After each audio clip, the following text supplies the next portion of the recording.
There's lots of aggressive 2-year-olds. Most of them are male. And if they stay aggressive past the age of 4, they tend to be lifetime aggressive. They make no friends, they're outcasts, they're much more likely to end up antisocial, criminal, delinquent, and in jail. And so your kids need to be socialized between the ages of 2 and 4. And that's particularly true for the more aggressive males. And most of the aggressive 2-year-olds are male. And that isn't socialization, by the way. So there's a more, more abstract representation of the same sort of thing. And I'm trying to make the case that the hierarchy of authority emerges out of a game-like matrix, an underlying game-like matrix. And that's one of the things that's so brilliant about Jean Piaget. He figured that out. It's so smart. And he was interested in the biological origin of morality.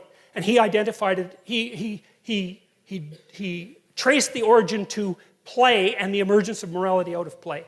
And it's so smart. I just can't believe how smart an idea that was. Because it's the bottom-up construction of morality. Now, Piaget was a constructionist and to some degree a social constructionist. He underestimated the role of biology.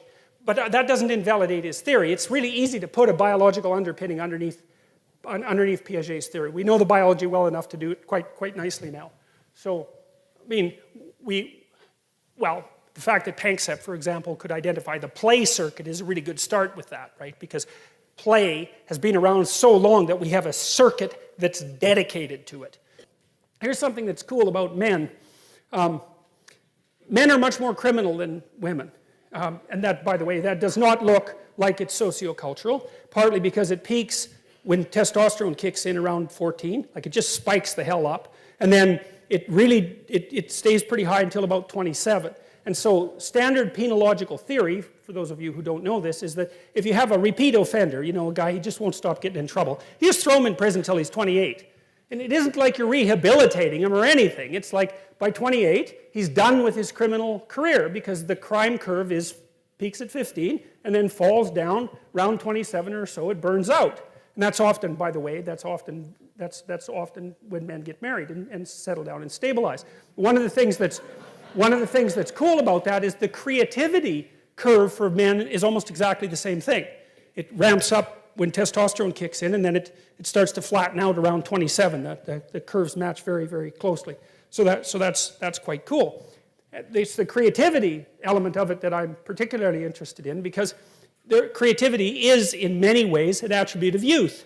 And that's, look, I mean, if you looked at that sentence and you stripped it of its religious context, what you would say is that, well, the older people use the younger people to generate creative ideas and renew the world. It's like, yeah, that's what happens. And we also have no idea how many of the things that we discovered or invented as human beings were stumbled across by children and adolescents. Because they're much more exploratory. They're less constrained by their already extant knowledge structures, and they're less conservative. So, yeah, that seems just right to me. So, and right in an extraordinarily important way. Because it also means that if you're an actual father, one of the things that it means is that that's part of what you should be encouraging your son to do, right? Which is because the role of a father is to encourage. That is clearly the role. And to encourage is to say, well, go out there, confront the chaos of the unknown and the chaos that underlies everything, and grapple with it, because you can do it. You're as big as the chaos itself, and do something useful as a consequence, and make your life better and make everyone else's life better, and you can do it. And man, that's the right thing to tell. That's the right thing to tell young men. And now, talking to young women is more complicated because they have more, let's say, issues to deal with. God, either in the son-like aspect or in the father-like aspect, is the thing that confronts this terrible beast that represents the chaotic unknown and cuts it into pieces, and then sometimes gives the body parts to the populace in order to feed them. So you can see a hunting metaphor there as well, but it's deeper than that. And so, all right, so the first thing is that there's the absolute unknown, and the unknown is what you do not understand. It's what's beyond the campfire. Maybe it's what's beyond the tree, even more anciently, when we lived in trees. It's out there where you don't know. And what's out there? Crocodiles and snakes and birds of prey and cats and all sorts of things, like predatory cats, and they will eat you. But there's utility in going out there to find out what's there. Like maybe you go and you don't kill the snake, you kill the damn nest of snakes. And that makes you pretty popular, just as you should be. And that accelerates your reproductive potential, let's say. And we're descended from people who did that. And so we have this notion about how the world is structured that's deeply embedded in our psyche. Like really, really deeply, way, way down, way below the surface cognition. Way down in the limbic system, in these ancient parts of the brain that are like 60 million years old or 100 million years old or older than that. Ancient, ancient brain structures. And so the first thing we do is we act out our encounter with the unknown world. And we act that out in the same way, in a manner that's analogous to the manner that's presented as a description of what it is that God does at the beginning of time to extract habitable order out of chaos. Life is hard, it's chaotic, it's difficult, it's really definitely a challenge. And so you can either shrink from that, and no bloody wonder, because it's going to kill you. It's no joke, man. Or you can forthrightly confront it and try to do something about it. Well, what's better? And then you say to the person, look, man, you could do it. Like, that's what a human being is like. And if you just stood up and got yourself together, and you'd find out by trying that you can in fact do that. And I do think that that's a great core religious message as far as I can tell, and I think that's deeply embedded in this sort of idea. So, all right, so this is what I've been telling you. This is something like how knowledge itself is generated. First of all, there's the unknown as such, and that's really what you don't know anything about. And generally, when you encounter that, you don't encounter it with thought.